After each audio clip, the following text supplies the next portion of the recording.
Hello and welcome to this second look exploring session looking at a marriage between wit and wisdom, or the marriage between wit and wisdom, or marriage of wit and wisdom. Wit and wisdom are the important words in this, to disambiguate it from the two other plays featuring wit and science that have slightly different titles. This is the third iteration of a play that goes back about 20 years. This is the one that drifts furthest from the original source material. It started off as a very straightforward educational morality play, and now some other stuff turns up. And hopefully the morality play will survive, but then some of the other random interesting things will occur. As this is a second look, we're going to be running this at pace. We won't be reading stage directions. There will be some action that I'm sure will be utterly incomprehensible to our viewers, but our readers will know what's going on because they can read the stage directions even if they can't say them out loud. So there may be attempts at fighting between people that hasn't been choreographed at all. There are some songs. We've roughly made sure everyone knows which bits they're singing. I'm not expecting anyone to sing. And I say it might be a bit rough and people are just running into it. But it's just to get a sense of how it flows and also to get a sense of how long it is, which is another element to doing these second look sessions. And we'll be discussing it all at the end with this wonderful set of readers for today. So reading Irksomeness and Search is Sarah, actor, writer and director based in The Hague. Reading Good Nature, Catch and Lob is Hi, I'm Eric. I am none of these things, but hey, I'm here. Reading Severity, Snatch and Honest Recreation is Alan, a civilian in Suffolk. Reading Wit and Inquisition is Mark in the Midwest United States. Reading Indulgence and Wisdom is Rachel in Canada. Reading Wantonness and Doll is Hi, I'm Lynn. I'm just an early modern drama nerd in the Northwestern United States. Reading the Prologue, Idleness and Epilogue is Olga, an actor, voice artist and translator in Moscow. And joining us for the first time, so be gentle, everyone. Be nice and kind. Reading Fancy and Mother Bee is Hello, I'm Samantha Dent, and I'm an actor, producer and director. And I live in Surrey. And I'm your host, Robert Crighton. I will be, as I say, setting everything up, and then I'll be chatting with everyone about how it went afterwards. So without further ado, we're going to ask everyone to disappear if they so can. Cameras will occasionally switch on and off in the correct order, so that, broadly speaking, the correct people on stage will be on stage, on our digital stage. And we will start off with the prologue. Who marks the common course of youthful wandering wits shall see the most of them frequent where idleness still sits, and how the irksomeness doth murder many a one before that they to wisdom's ward the halfway yet have gone. Except good nature do, with some severity, conduct them to Parnassus mount, where favoured with levity. But if it hap, in fine, that wit that may be made of wisdom, such a worthy wife, to follow godly trade, then shall you see whereon Dame Virtue doth depend. Not all the world, besides, forsooth, to meet a match can mend. But else, if wit should wag, and hap to wave awry, without then any rightful rule, and reason's good supply, then fancy frames effects to bring his brain aboard, and shall his ship in haven's mouth ere in the seas have scored, whereby you may perceive that wisdom in the white that must conform a youthful wit and bring it in good plight. The proof the sequel shows, for I have done my charge, and to the actors must give place to set it forth at large. My son, draw near, give ear to me, and mark the cause aright, for which I call thee to this place. Let all thy whole delight be still in serving God aright, and trading virtue's trace, and labour learning for to get, whilst thou hast time and space. I now have brought thee on the way, the thing to attain, which, son, if thou mightst hap to hit, will turn unto thy gain. Thou knowest how chargeable a thing thy learning is to me. Thou knowest also all the care I take to provide for thee. And now, since that thine age draw on to nature's riper state, my purpose is, and full intent, to find for thee a mate, with whom thou mayst dispend the rest of thy life to come, and joy as I, thy father, have with this thy mother done. Indeed, good husband, that were good we have no more but he. My heart, methinks, would be at rest, him matched for to see. But yet, my dear Severity, be heedful for your life, that she be able for to live, that he shall take a wife. Well, as for that I shall foresee, for why, I know right well, that she whom I do mean is rich, and highly doth excel. Wherefore, son wit, mark well my tale, Dame Wisdom is the wight, whom thou shalt labour to espouse with all your main and might. And if that she be your wife, look what I leave behind, you shall possess it full and whole, according unto kind. But if you find some worser haunt, and hap to run by rote, I promise thee, before these folk, thou never cost me groat. Dear father, for your grave advice, right humble thanks I give, intending to obey your charge so long as I shall live. Now, if that wit with wisdom may be linked fast in love, then wit shall think himself right blessed of God that sits above. Well said, good wit, and hold thee there. I tell thee this before. Indulgence, when thou married art, hath butter pence in store. Such pampering mothers do more harm than e'er they can do good. If you had felt the pain we feel, you then would change your mood. You show that you, the mother, are of this, the outward man, and not of mine. For if you were, you would be careful then to give him counsel, how to use himself, or to aspire to wisdom's friendships and a love, the which we do desire. Alas, good sir, I hearken wit what counsel I can give. When as thou comest to wisdom's house, then mayest thou it approve. Take heed that thou art neat and fine, and go straight bolt upright, and cast a cheerful look on her, smiling at the first sight. And when thou comest to talk with her, forget not to praise her house, herself, and all her things, and still be glad to please. Be diligent to do for her, be pleasant in her sight. Say as she saith, although that she do say the crow is white. And if she have mind to aught, although it might cost red gold, provide it for her, and thou mayest be more welcome and more bold. See, what counsel you can give, you show your nature plain.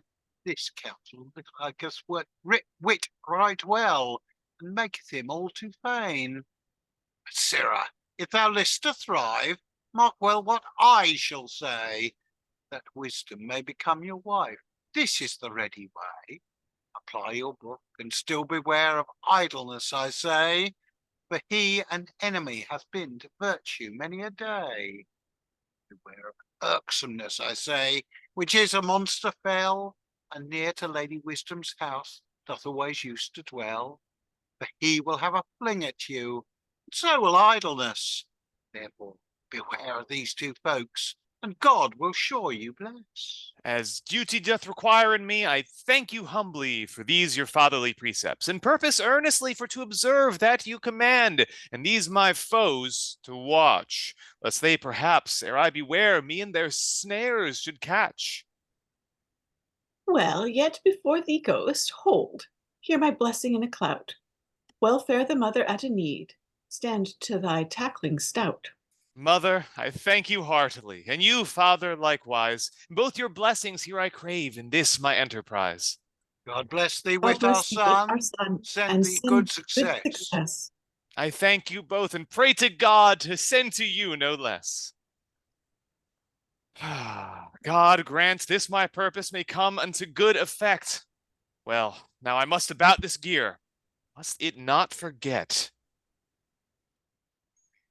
Oh, sirrah, my masters, how fare you this blessed day? What, I win all this company are come to see a play? What lack is thee, good fellow? Didst thou ne'er see a man before? Here's a gazing, I'm the best man in the company when there is no more. As for my properties, I'm sure you know them of old. I can eat till I sweat, and work till I'm a cold. I'm always troubled with a little burden. I love so to linger. I'm so lazy the moss growth an inch thick on the top of my finger.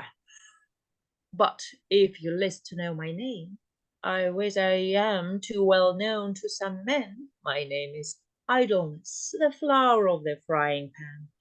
My mother had two whelps at one litter, both born in Lent.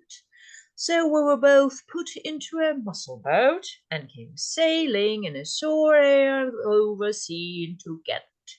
My brother Irksomeness and I catch the dog. Being disposed to make merry, we got us both down the Hollowberry. And what is that to the purpose, perhaps you would know? Give me leave but a little, and I will you shall.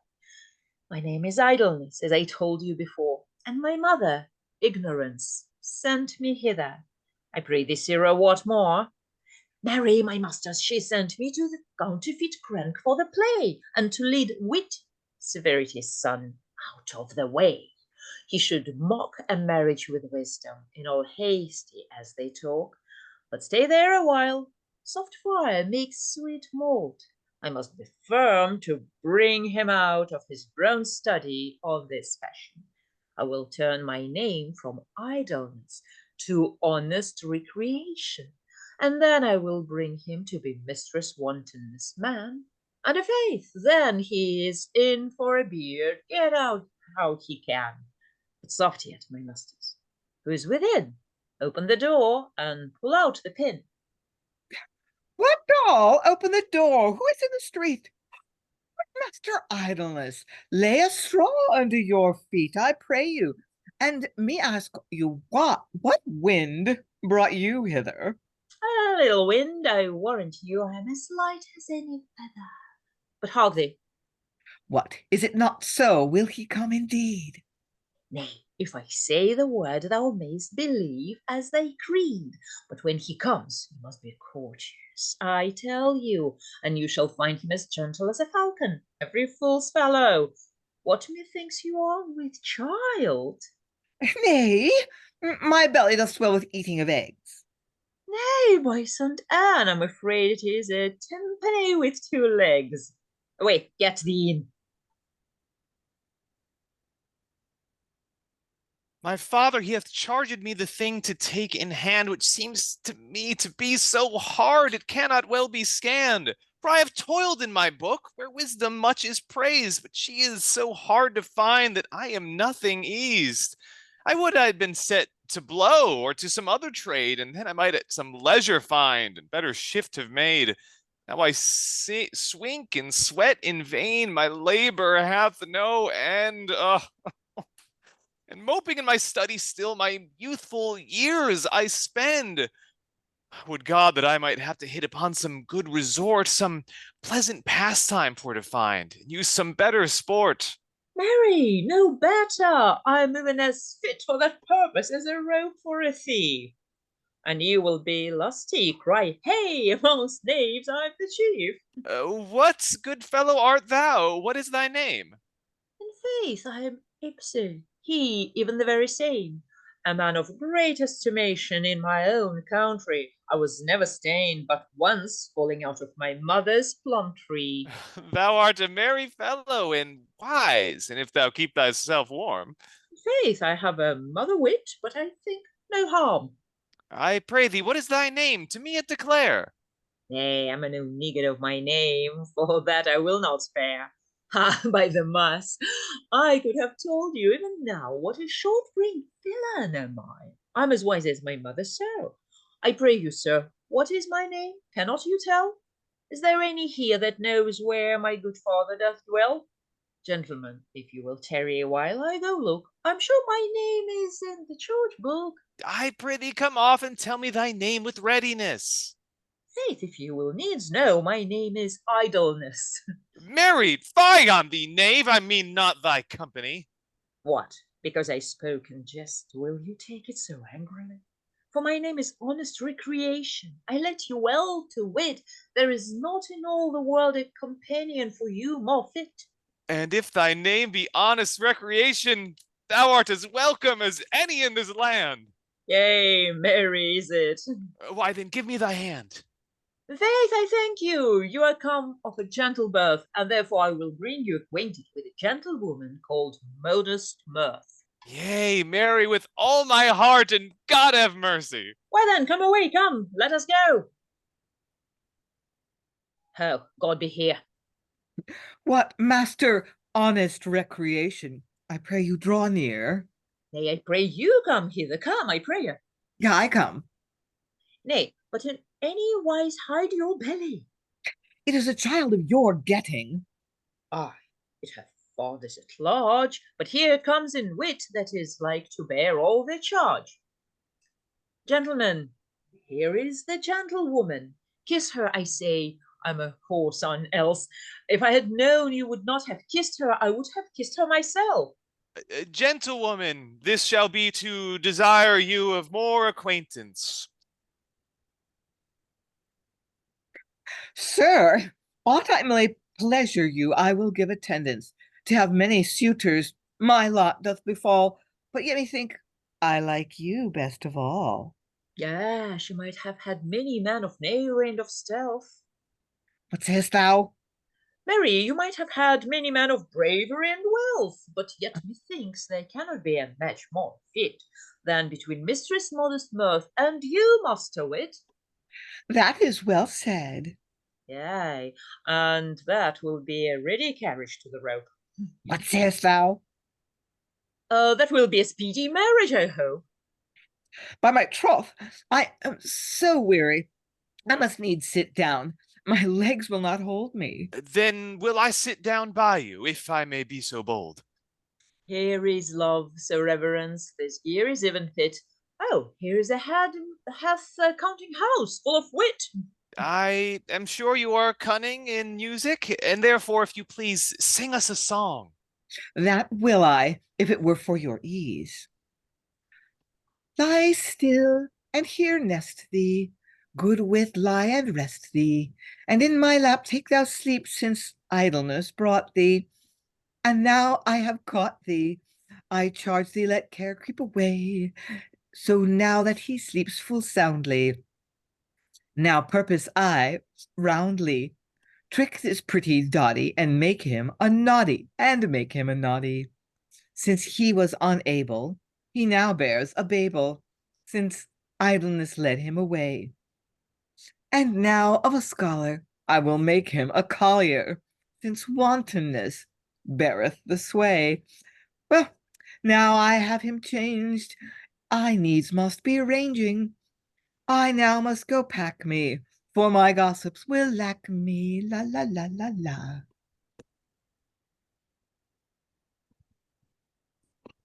I marvel where my scholared wit is now of late become. I fear lest with ill company he happen for to run. For I, good nurture, commonly among all men am counted. But wit, by this is straying so, I fear hath me renounced.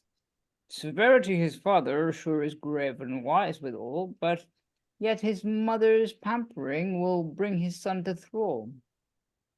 Why, how now? Oh, what wight is this upon whom we have hit? Soft, let me see, this same is he. Yea, truly, this is wit. What wit? Say, arise for shame. Oh, God, where hast thou been? The company made thee a fool that thou of late wast in. Oh, errant strumpet that she was that ran me in this case. Nay, rather thou art much to blame to be in such place. Come on, I say, amend this gear. Beware of all temptation, your weariness for to refresh. Take honest recreation. I thank you, Master Nature, much for this your gentleness, and will do your commandments henceforth with willingness. God grant you may, and sirrah, you wait upon him still. I thank you, sir, with all my heart for this your great goodwill. One journey more I mean to make. Think I was accursed. God grant the second time may be more happy than the first.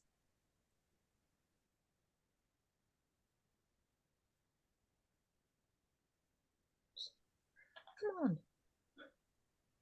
Oh, sirrah, it is an old proverb and a true, I swear by the rood. It is an ill wind that blows no man to good. When I had brought wind into wantonness hampering, then thought I it was time for me to be tempering. The cook is not to be so soon gone as the dog's head is in the porridge pot. Wit was not so soon asleep, but my hand was in his hose. Wantonness is a drab, for the nonce she is and an old rig, but as for me, my fingers are as good as a lime twig.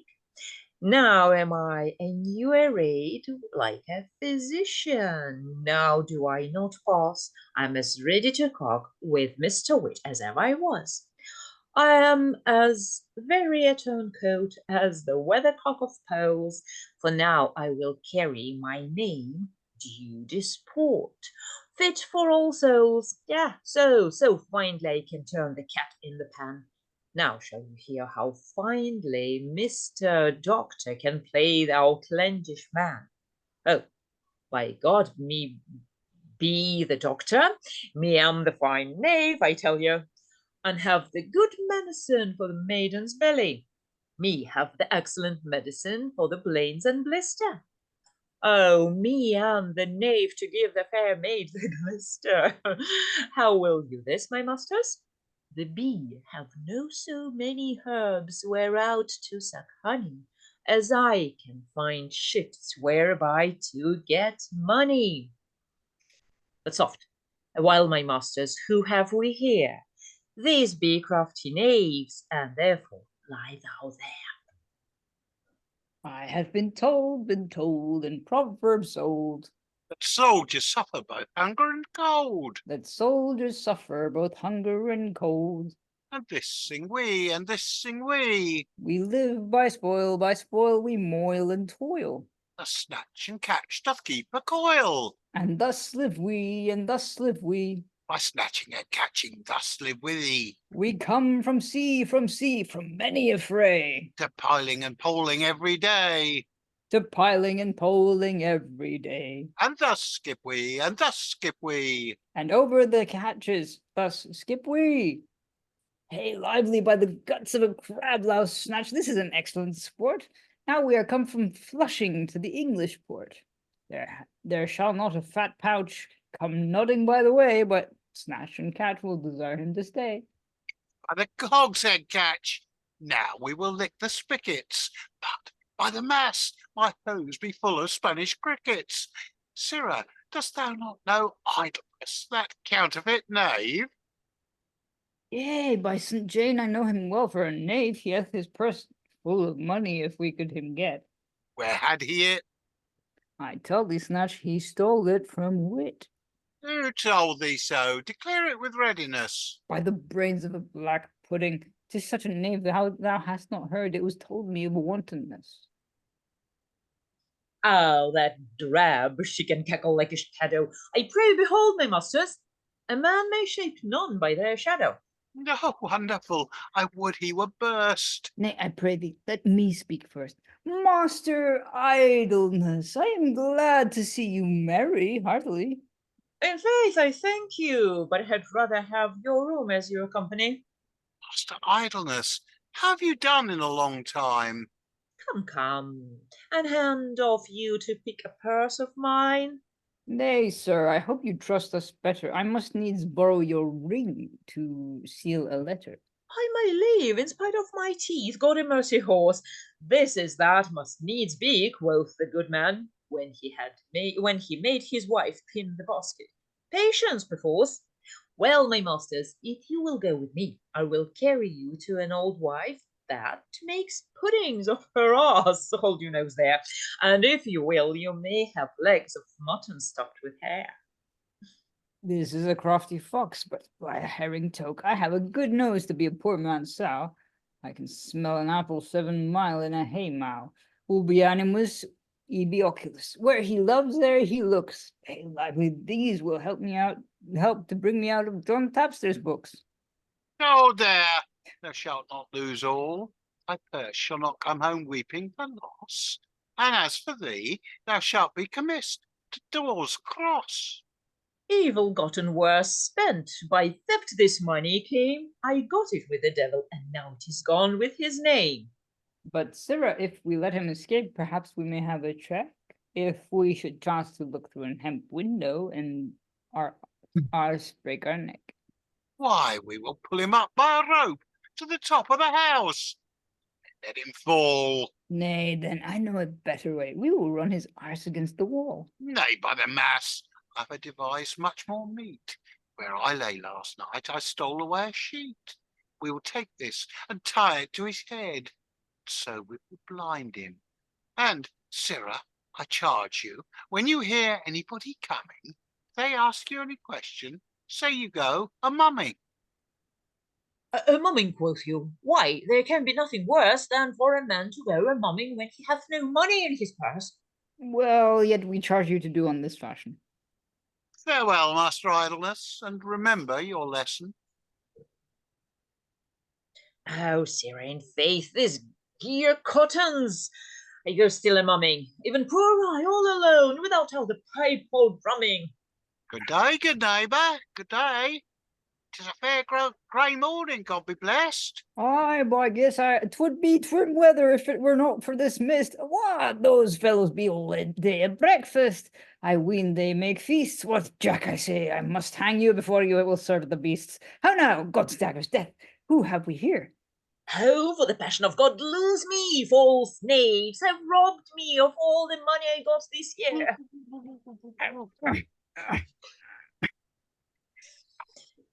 Ye rascal, is the matter so plain? Come, we must teach him his lesson again. Sirrah, now you have learnt a trick for your coming. When anybody cometh, you go mumming. Mumming, quoth you, why, this gear will not settle. Either I rose on my left side today, or I pissed on a nettle. Here's news, quoth the fox, when he let it forth in the morning. If Wantonness knew this, she will never lend scorning. This same is kind cockle's luck. These fellows have given me a dry pluck. Now I have never a cross to bless me. Now I go a mumming, like a poor penniless spirit without pipe or drumming. Fie, what kind of life is this to labor all in vain, to toil to get the thing which my wit cannot attain? The journey seemeth wondrous long, the which I have to make to tear myself and beat my brains on, all for wisdom's sake. And yet, God knows what may befall, and what luck God will send, if she will love me when I come at this my journey's end. This honest recreation delights me not at all, for when I spend the time with him, I bring myself in thrall. But soft, what have we here? Some ghost or deadly spirit that comes our journey for to stay, and us for to affright? Yeah, by the mass, what are you coming? In faith, I'm a penniless spirit. I go still a mumming. I conjure thee to tell me, what art thou? A man, a monster, a spirit, or what wouldst thou have? I'm neither man, monster, nor spirit, but a poor penniless knave. Wherefore is thy coming? Marry, to go a mumming. Yea, but what art thou? May not that be known? Why, what am I but a knave when all my money's gone? Come, tell me thy name, I pray thee have done. Aye, good honest knaves, have you forgot so soon? Why, but will ye not tell me how thou earnest thou dressed? Faith, gentle thieves, you yourselves know best. Do I? Why, thou dost not know me, the whoreson patch. Yes, I know 'tis either snatch or catch. But in faith, gentle thieves, I go still a mumming, although I be either without pipe or drumming. How sayest thou now? Canst not thou see? I pray thee tell me, dost thou know me? Oh, the body of a gorge, I would have had them here. In faith, I would chop them, they were not so happy with this 7 year. Why, I'm so cold that my teeth chatter in my head. I have stood here 3 days and 3 nights without either meat or bread. I pray thee, what is thy name, and whither dost thou resort? Sooth, for fault of a better is due disport. Didst not thee call thyself honest recreation, which deceived me once? Why, I am a physician. If it were I, a knave, shake my bones.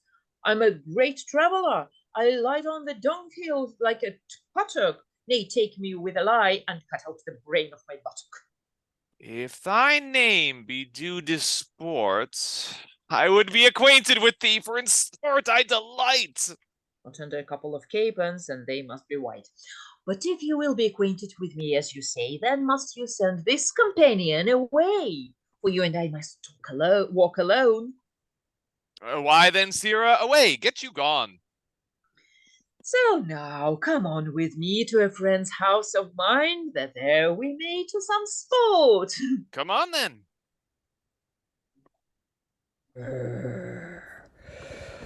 What weight is that which comes so near his pain? Oh, alas, my stun.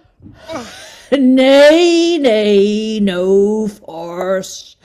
Thou mightest have further stood if thou hadst 'scaped safe by any den. Thy luck were too good. Of late abroad I heard report that wit makes many vows. The Lady Wisdom, if he may to wife or to espouse. But it I fear both idleness and irksomeness will sunder. Soft, this same is wit that lieth bleeding yonder. What, wit, be of good cheer now, and I will sustain thee. Lady Wisdom, so I would, but irksomeness hath slain me. Well, yet arise, and do as I shall tell, and then I warrant thee, thou shalt do well. I thank you much. And though that I am very much aggrieved, yet since your coming sure methinks I am right well relieved. You show your courtesy herein, wherein I partly guess that you do know the cause right well of this my deep distress. My father bade me labor still your favor to obtain. Put it before I could you see, full great hath been my pain. First idleness brought me woe, then wantonness stepped in, and last of all foul irksomeness, his part he doth begin. I think right well, for many a one hath come to sore decay when it has happed that irksomeness hath met them on the way. For I, poor wisdom, here am placed among these craggy cliffs, and he that seeks to win my love must venture many shifts. But it I bear thee great goodwill, and here I promise thee, if thou canst irksomeness destroy, thy lady I will be. And to the end that may be done, which I might well afford, hold here, perseverance, I say, a good and lucky sword, and call for irksomeness, and let him feel thy force. Be stout, for if he overcome, he will have no remorse. My madam dear, behold the white which fears not for thy love to fight with men and monsters both, as straight I shall it prove. Well, do so then. The whiles I will depart.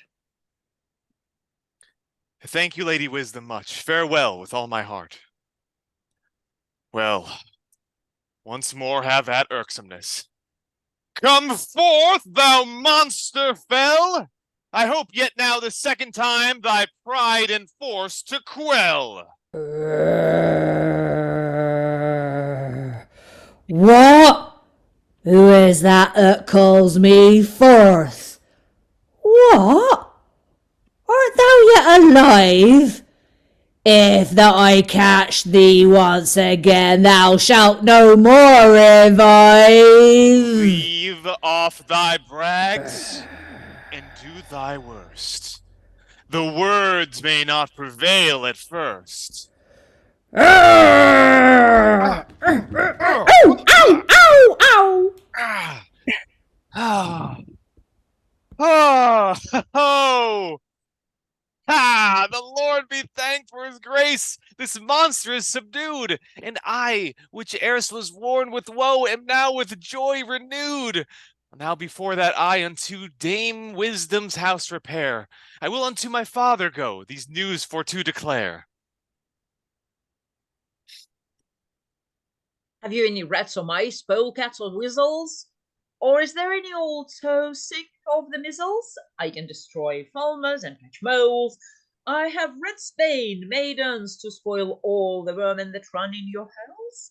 Rat catcher, quoth you, this is a strange occupation, but everywhere for idleness they make proclamation. They say he shall be hanged for cozening of wit, but there is a town called Hopshot. They have me not yet. I can go hard by their noses, and never be known like a rat catcher till search be gone. Here is a moiling. They would have a man do more than he is able. One were better to be hanged than to be a constable. I have searched for a knave called Idleness, but I cannot find him for all my business. The knave, they say, has cozened wit, and shawed him on the shelf. If you take not heed, he will go nigh to cozen you. What? Dost thee know him, good fellow? Oh, I pray thee, now tell. Do I know? Why, I tell thee, I have ratsbane to sell. Ratsbane? Oh, a point. Dost thou know Idleness? Tell me. Why, I tell thee, I know him as well as he knows me. I win he be a tall man, and I trow he is truss. And he be not a knave, I would he had a pound of ratsbane in his guts. Yea, but where is he? Canst thou tell? No, faith, I not well. Yea, but methinks thou art lame. Yeah, you may say such luck they have which use game. I have been at St. Quintin's, where I was twice killed. I have been at Musselborough, the Scottish field. I have been in the land of green ginger, and many a where I have been shot through both my buttocks by a harquebuser. But now I'm old, and have not myself to defend, and I am fain to be a rat-catcher to my end. What shall I give thee to cry a proclamation? For 50 pots of beer I will cry it off to the false fashion. Oh, come, get up here. You must say as I say.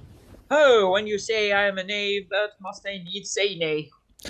First cry, oh yeas, a good while. Very well. Oh yes.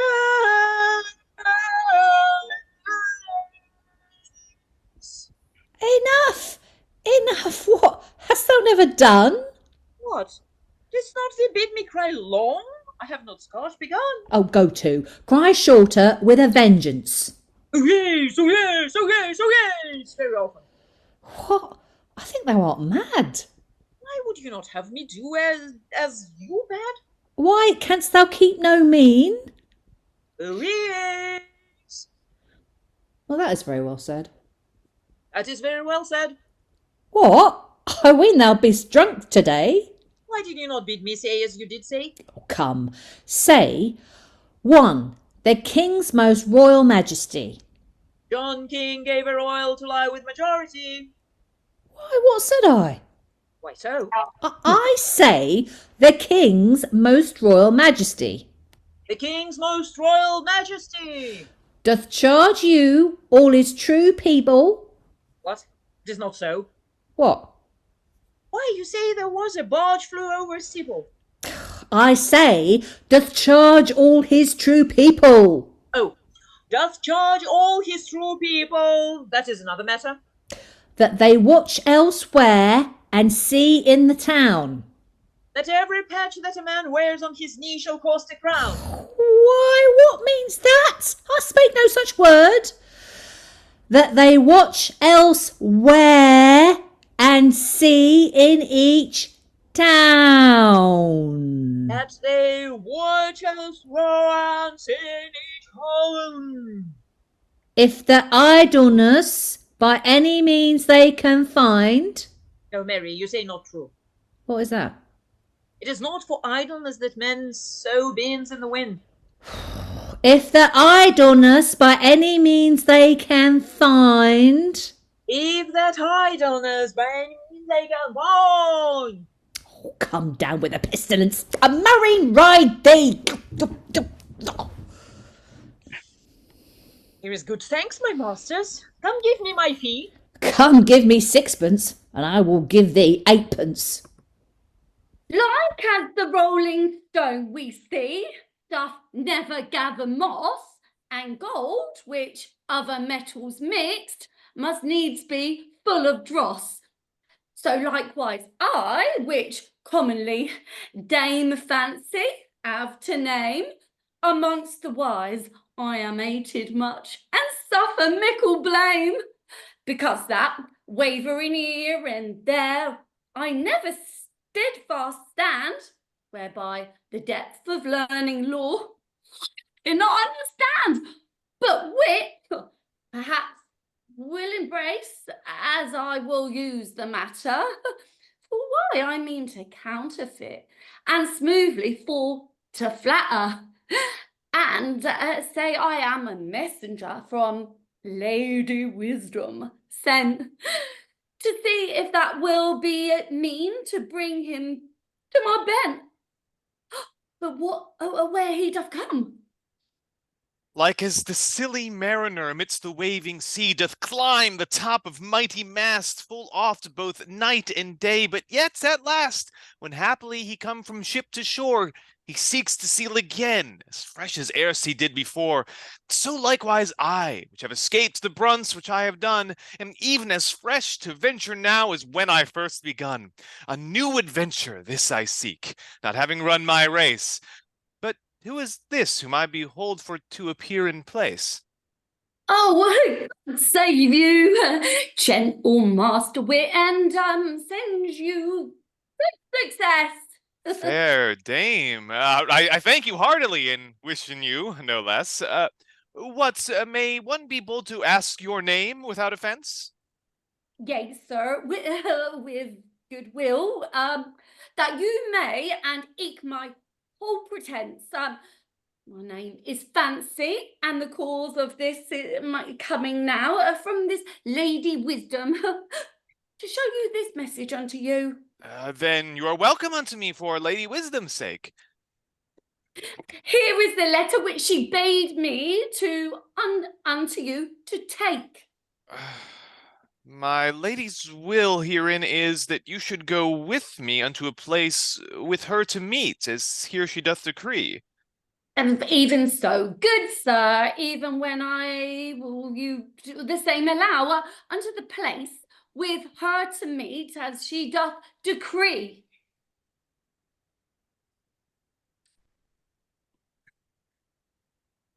Alas, I am betrayed! This sight makes me aghast! Nay, no force, sir. I charge you, hold him fast. Now, wit, if thou that's list to match thyself with me, thou shalt be as free as ever thou wast. And now release be. Alas, I am not so. Dame Wisdom hath my heart. Then thou shalt lie there still, if whiz, until I feast the smart. Oh, this is a world to see how fortune changeth. This shall be his luck, which, like me, rangeth and ranges. For the honour of Artebrado, this age would make me swear madly. Give me 1 penny or a halfpenny for a poor man that hath great loss by sea, and is in a great misery. God save my good master, and my good dame, and all the householder. I pray you bestow your alms of a poor man, nigh starved with cold. Now I'm a bold beggar, I tell you, thou startest of all my kin. For if nobody will come out, I will be so bold to go in. Well, lady, he's nobody within but the cat. By the fireside, I must needs go in.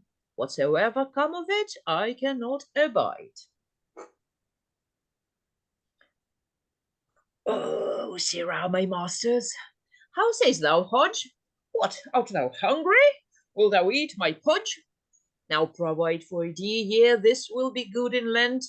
We'll have a good mess of pottage when the herrings be spent. A beggar, quoth you.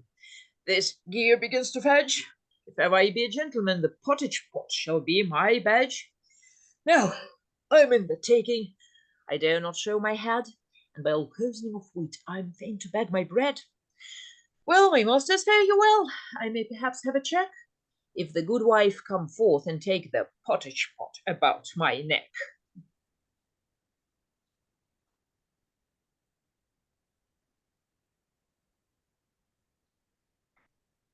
Oh, passion of God, so I shall be swinged, my bones shall be banged. The porridge pot is stolen. What lob, I say? Come away and be hanged. What lob, I say? Come away with a foul evil. What lobbing makest thou with the 20 devil? Thou hast kept a goodly coil, thou whoreson, hobbling John. Thou keepest a tumbling of me in the barn, till the porridge pot is gone. Nay, thou tumblest down thyself, and was almost bare. Nay, I will tell my dame how thou wouldst needs feel my wear. Thou liest, whoreson. Thou wilt be cudgeled, so thou wilt. Nay, good adult, say the porridge were all spilt. What? Where be these poor cups? I promise you, you keep a goodly coil, and I serve the hogs. And I seek hen's nest, I moil and toil. Thanks be to God, gentle women, betwixt Jack and Joan, when I come to breakfast, and all the pottage is gone. I pray you, mistress, where is the pottage that I hid away? Whilst Lob was kissing me in the barn, a knave stole it away. Oh, yea, God's bones! I cannot scarce go to pissing, but my man and my maid do straight for to kissing. Are ye billing, and what my man Lob is become the royal jolly ruffler? Are you billing you? I must be fain to be a snuffler. Dame, if you will beat me, I will tell you a tale, no more. When I was at the town, one called you whore. Our whore son, thou callest me a whore by craft. Thou art an Kentish man, I trow. Why, thou will not mend my breach. How would you have me go? He lies, dame, he lies. He tears it neither with ploughing nor carting, for it is not so soon mended, but he tears it out with farting. Who have we here? I guess there's one would give me a crown. What have I spied? My fair lady? My porridge pot is come to town. What, is this your pottage pot? Do you know it if you see it? Whether it be mine or no, Ho had it from the fireside. He cannot deny it. Oh, dame, so I will jerk him if I had my whip. Sarah, doll, we will accuse him of fellowship. Let me alone, and I will tell you who stole your eggs, and likewise who stole your cock with the yellow legs. Well, we will have him to a justice. Dispatch, come away. Yay, and let him be whipped up and down the market next day. To them whose shoulders do support the charge of tender youth, one grief falls on another's neck, and youth will have his ruth. Since I first began to nurture wit, full many cares hath passed, but when he had slain Irksomeness, I thought me safe at last. But now I see the very end of that my late distress is a beginning unto grief, which will be nothing less. For when I thought that wit of late to wisdom's house had gone, he came not there, but God knows where this wretchless wit is run. Nay, know I where to seek him now, whereby I learn with pain there is no grief so far gone past, but may return again. The silly bird, once caught in net, if she escape alive, will come no more so nigh the snare, her freedom to deprive. Rather she will leave her haunts, the which she used before.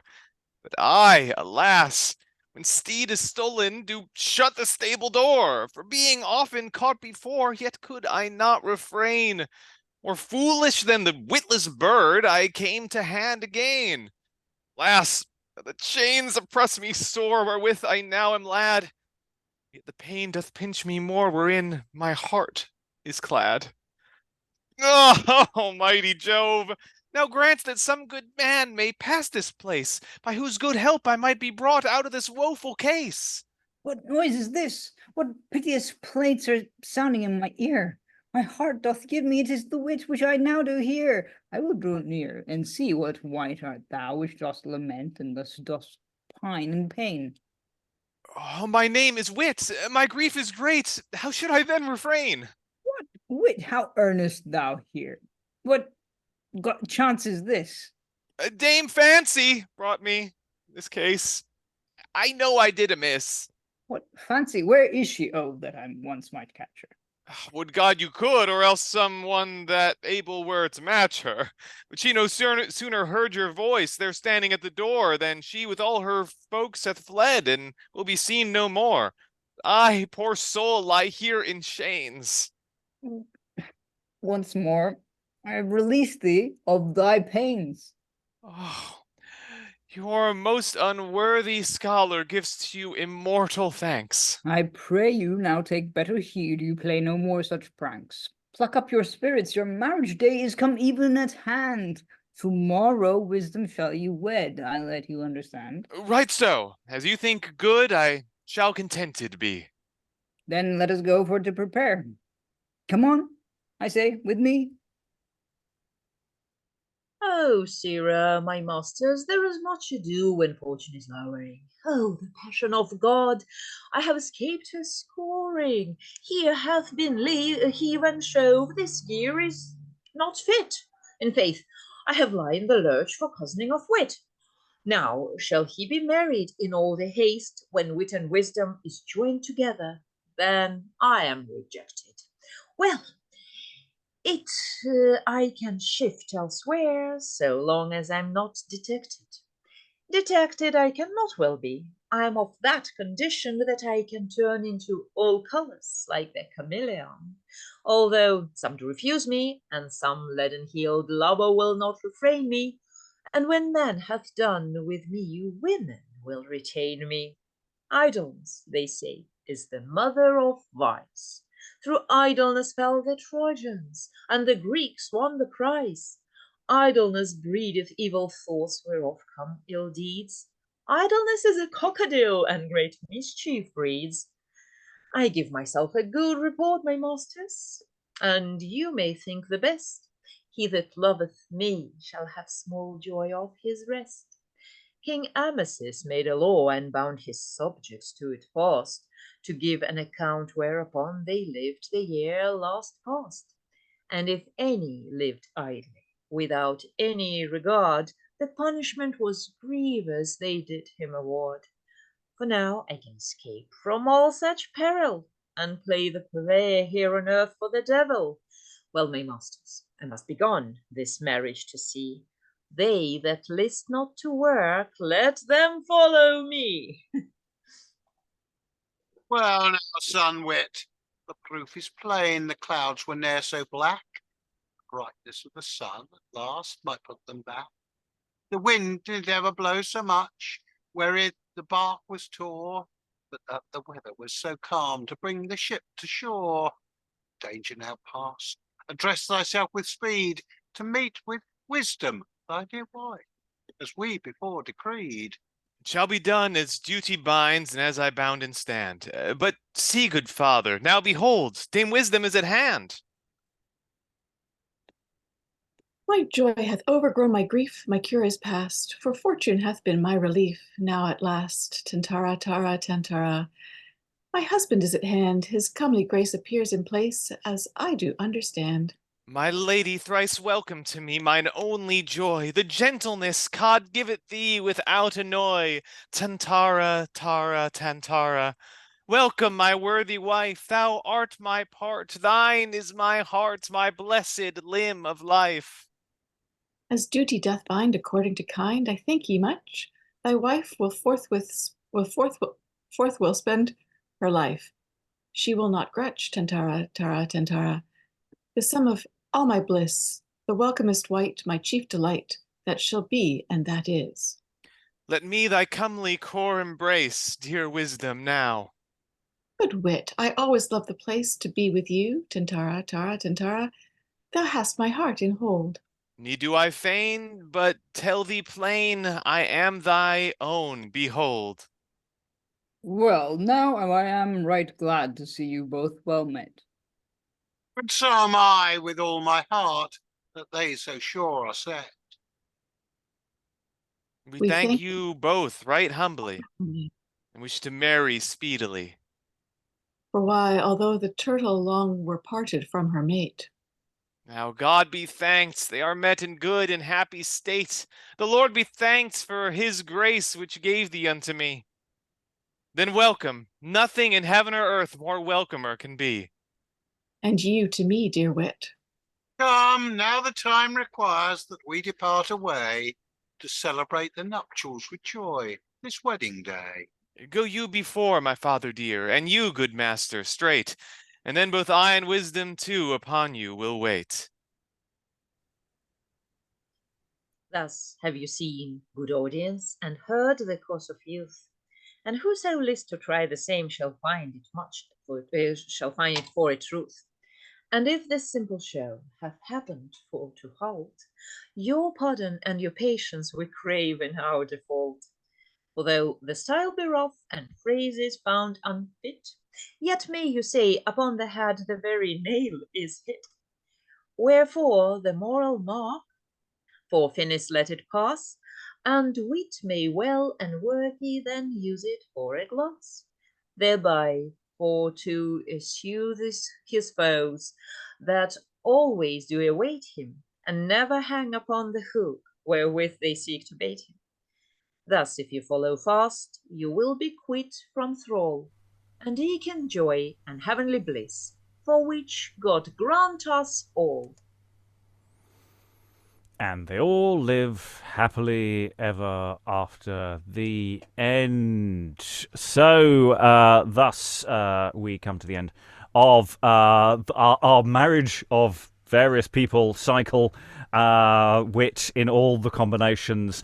I'm wondering if there's an inferred kiss in that very last bit of the last scene that we just did, because it's like we've got couplet, and you to me, dear wit, half a line empty, and it feels like they embrace at that moment. That's my sort of little sort of inferring from that, and I do love the way that Wisdom comes in at the end singing, and it becomes this lovely little back and forth, albeit with Tarantula. Which I've never fully associated with the love motif. But hey, what can you do? I've got this noted down in our file since last time as this would be good for the Christmas party. I don't think we're necessarily wrong about that opinion. It's not quite as farcical as some of the stuff we usually do at the Christmas party, but this is very silly a lot of the time. Thoughts on the room for those who've been here more than I have. Alan and then Eric. Yeah, I mean, it feels to me very much like a sketch show in some ways, because yes, you've got a bit of a through line, but you've also got a number of sections which look like, yes, this is the time for your turn. In there, you've got the Tarleton skit, you've got the monster, for someone who's got a decent costume, and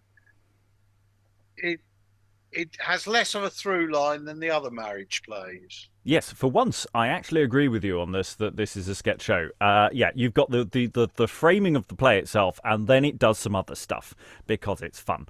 And I think that's a perfectly fair assessment. And, if this is associated with with Cambridge University, those kind of short skit entertainments are a thing. Not necessarily threaded through another drama, but there definitely seems to be something going on there. So that seems reasonable. Eric? I was just gonna say that the thing about Lob and Dull, I feel like they're quite like their characters borrowed from like Gamma Gerton's Needle or something, because there's that element of like Dull will not mend my breach, and it's like, what is that, just like an innuendo, or am I missing something, or just sort of like, I mean, because obviously you've got sort of them getting busy behind the scenes. The question is that do they enter like with lob covered in kisses or something, or lipstick? I don't know. No, I think you're absolutely right. I think they're coming covered in besmirched in various ways. Yeah, it absolutely is a Gamma Gurton's Needle ripoff. By this point, Gamma Gurton's Needle has been about for a while, both in print and on stage. It is a comedy that's built like a tank, and I'm sure it's out. It's on tour everywhere by this point. So I cannot believe that isn't explicitly a riff on that, and lots of other plays, potentially plays we don't really have anymore, that are just generic in that sense. I think there's a bit of Cambyses in there somewhere, but I can't remember where. Lynn. Yeah, and it's not just a nod at Gamma Gurton's because he's got a hole in his breeches that needs to be mended, but they're Dahl and Roberts are real people characters. They're not allegories for anything. They're just two randy servants. So they're like the token real people in the sort of like one of these things is not like the others kind of moment with the porridge pot. Yeah, we've sort of given up on the allegorical and we just moved to let's do something with some people in it. Yay. Eric. I have to say I did enjoy the sort of like random bit of like, oh, we're pirates with like catch and snatch, sort of coming from the sea. It just felt very sort of like, yeah, this is the bit where you can do the Pirates of Penzance part of the show. It just felt so much. It's fun. It's just kind of, yeah. I don't know. It was quite. It's very fast, so I think a lot of the jokes can go over your head, but it just also feels like, well, there's a lot of arse jokes. Yeah, it's appropriate, I guess. Yeah, and actually, that's the thing is most of the humour does carry through the ages because they are very arse-based, and that's a good leveler through history of fairly unproblematic material. Not to say there isn't problematic material in this, but we can discuss that later. Sarah. It does carry down through the ages. It reads to me like a panto rather than a morality tale. You could, I mean, I don't know if the audience would come to something called the marriage of wit and wisdom, but like you could give the characters like slightly updated names and just run this just like a panto for sure. I mean, you've got a character called Mother B. I mean, yeah, that could be a exactly. more panto name, really. Exactly. I mean, it's just like you would barely have to change anything, and you could get all the classic panto tropes in there, and it would be a riot. And there are even songs, and I think the audience would they'd perhaps come expecting one sort of show. And then having seen something very different, but would be none the worse for that. This is definitely one I'm thinking for future Revel seasons, that, this is our closing show that we throw together. It's not even part of the official program. It's just something we do at the end of the week where we're all knackered and we just let's just do a silly show. And again, leaning into where Alan was going earlier, this is... This idea of spoofing things seems to be something that comes out of anything with boys or young students. It seems to be that all of the plays that we've got that seem to actively spoof theatre comes from the universities or from school plays or anything on that sort of orbit. And this idea that that theatre wasn't being parodied in its own lifetime. This is really good evidence that they're emulating and they're parodying and they're learning, and they're all of these things are happening simultaneously, and they're happening in the 1570s before even it's not even like a spoof of the Spanish tragedy later on that we know and love, where the established theatre as we know it is. No, this has been going on for all we know, for all time. And we've certainly got slightly earlier plays where I'm going, this is a spoof. I'm sure it is. And yeah, academics often push against that idea. But I think we've got a really good case, actually, that there is a genre of what we call spoofing that does exist even at this time. push back on disagree with me in the comments where passive aggressive abuse is permitted. Eric, then and Mark. I was going to say that I like to sort of put this, like, you could put sort of, a week of, like, I don't know, moral interludes or something, and then stick this at the end so that no one really knows what they're expecting. Just because it's like, it's at the beginning, you think, yeah, this is totally going to be like, wit has to marry wisdom because wit has to be well behaved and that kind of thing. But there's no like whole thing about repentance or forgiveness or anything. So it just kind of, yeah, it's fun. Yeah. I think Sarah's making a good point. You could do this as a pantomime, but it is a question of how do you market it. The title isn't very good. So we'd probably have to come up with something different. It's also not very long. It's a one actor. It's only going to, even with expanding some of the songs and making add them extra production songs. numbers. Yeah. It's and still that only going to be an sequence, hour. that OEA sequence could go on a lot longer. Yeah. But again, you've also got to play that based on the audience because you could work that in rehearsals and it'll be hilarious, and then you put it before an audience and they go, "Please end it now." So you've got to be a bit careful with that. Don't have more fun than the audience, people. Just don't. Mark, then Alan. One thing, just comparing this to the marriage or whatever of wit and science that we did recently, that's like the second incarnation of this being the third incarnation of this kind of story play. I found, like, reading the role of wit, I found it rather odd, the story arc for the character. It ended super abruptly. It felt like, whereas in the second incarnation of this story, it was a very kind of clear narrative build to a big fight, as I recall. And then kind of a resolution after that. Here we have the fight as like the second of like four kind of story beats. And then it's just, I mean, like, from a kind of performative angle, it's partly a matter of just like finding, like, me reading it fairly cold, I'm just like, oh, this is the end.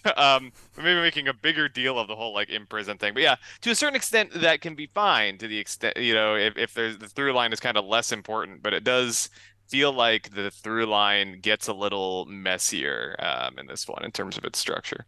Yeah, I mean, it's almost like you can actually watch the play almost deconstructing itself over time. You have the initial, which is a very clear morality play with very clear structure, and then the second iteration is a slightly muddled version. It's like it's tighter, it's a shorter show, it's missing some of the better there are a couple of really good bits in the first one that's missing, but it's actually quite compact, and it rattles through really well, and then it gets to this point where it's like, there's a story, and it just gets thrown away. And they don't care. It's just a vehicle. I think in the same way as Geronimo later on is just a vehicle. There is the plot of perhaps the earliest version of the Spanish comedy in it. And then it's just like, let's have Geronimo come on and do funny things. And that sort of seems to be what goes on. Alan? Yeah, I think to answer the question about it being a short show, I think you would have the pantomime thing of insert comic business here, because the fight sequence could be, or the fight sequences could be extended. The broker's men, Snatch and Catch, could have quite a lot of extra business in there without more words. And I wonder whether the question on the fact the plot does seem to sort of wither away a bit is, oh no, we're having far too much fun with all this other stuff we're doing. Who really cares about the main track of the thing? You do kind of want one of the characters to just say, "You're not that fast, are you, people? We're going to do something else now." You kind of almost want them to acknowledge that to the audience. I don't think, even if you did expand sections, that this is going to get long enough to be more than an hour show. I think because otherwise it would just get so stretched out that there is no show beyond bits. I think that might be dangerous to expand it too far. I think I don't want to lose the flow of even what we've got here. Eric. Well, what I was thinking was that last time we'd said that I think it was with Tediousness, where we'd mentioned that that felt a lot like a children's show where you could put it in front of children and it would be fine because it's engaging enough and sort of, I don't know, PG enough if you want to do it that way, if you want to call it that. Whereas this is just kind of full of sexual innuendo. And a very, very bad, very, very simple sort of fart and arse and sexy humor. It feels like it's teenagers rather than children, doesn't it? Yeah. You could feel that shift from this was at our boys' definitely. prep school, and this is it. Sixth form / first years at uni level. But it still feels sort of cartoonish because you can the whole bit about idleness and irksomeness entering like a monster and beating down Wit with his club is just sort of you can sort of feel them going chasing each other across the stage, or I don't know, Wit trying to saddle irksomeness with something, or just sort of there's so much business that could happen. It's just fun enough to make it a potential young adult thing rather than purely, I don't know, for adults or purely for children. So it's quite difficult to talk about this at greater length because, of course, it's such shallows that we have to play with here. I mean, the difference between irksomeness and tediousness, was it apparent? Were they basically the same, or how was that spun? Because I missed that bit, I'm afraid. So how did that feel in terms of tone and what's going on there? Does the story still make any sense? Olga? I think tediousness was a little bit more elaborate, more complicated character, had made a little bit more sense, if there's any sense in it at all. This is just pretty cartoonish, as you mentioned. Very, very panto style, and I totally agree with the contradiction between the expectations based on the title, morality play, and then it goes just pure silliness. Sarah? Yeah, Irksomeness basically just came out of his cave, hit someone with his club, went back into his cave. That was it. There wasn't really any character development there. Me hit, me bam, me yes. Yeah, pretty much. Well, yeah, fair enough. Okay. Any additional final thoughts that anyone wants to throw in on this text? I think it's good. Samantha, yes. Yeah, I really enjoyed it, but I found the syntax of the text quite crude. And although it suited the style and the characters, etc., I loved it. But what I found was difficult was putting some meaning to each of the sentences and trying not to be in that dogmatic structure of the syntax, so that we got more meaning to come across. So that would be something I would need to have a little bit of work on, really, because although it was simple, it was quite hard to bring that meaning out because of the dogmatic structure of the sentences. I don't know if anybody else found that as well. Well, it's got an awful lot of different verse structures going on because we got 14ers, we got a bit of pentameter, we got skeltonics. And there's the lines are not desperately regular, so it is a case. Once you figure out that you're not following a regular verse beat, then it's you can figure out what you're doing with it. But if you're cold reading it and going, I'd like a nice straightforward rhythm, and it's just nope, not giving you that. Yeah, it was more like the ones that I had tackled, really. But no, good fun. And that's the challenge. I've been discussing this recently. That thing of when you're going between different verse forms and different structures of actually getting used to that, because actually that's one of the big challenges we have with most of our texts is actually they can be very varied in what they're doing in terms of the way the writing is flowing. Eric? does feel a bit more like sort of basically the trials and tribulations of idleness rather than the marriage of wit and wisdom. Because wit is just like a secondary character. We don't really care. I mean, we care as in like they're there, but then like idleness starts off the play, and then the whole thing about like sort of idleness getting sort of ripped off, beaten, stealing sheets, stealing porridge, stealing money, or having their money stolen. It just feels like everything is going wrong for idleness, and until they get arrested and stuff. So it's just like, what is it? The idleness show, or is it the wit show? Or yeah. Sarah. Yeah, and also thinking about it, idleness isn't particularly idle. like, idleness is quite busy throughout this play. Who knew? Who knew that idleness would be so active? Any other thoughts? Otherwise, I am going to close this session. Well, we had a lot of fun with the marriage of between wit and wisdom. I'm sure we will return to it. I suspect it may happen at our Christmas party. It may also happen at a Revels in the future. We definitely have a nice list of the silly shows that we want to do quite a lot with, because people like silly. Silly's fun. If you'd like to join us and be silly, you too can join us. We have an entirely open sign-up system. Anyone who wants to join us, just sign up and say when you want to be here, and we'll give you a part. And that's it. Go to beyondshakespeare.org there is no /, just go there. There are sign-up pages on the website, and you can join us. You too can be in a little box and share our confusion. All that remains is to thank all the wonderful readers for all their wonderful reading. Thank you very much, everyone, and goodbye. He tears it out with farting.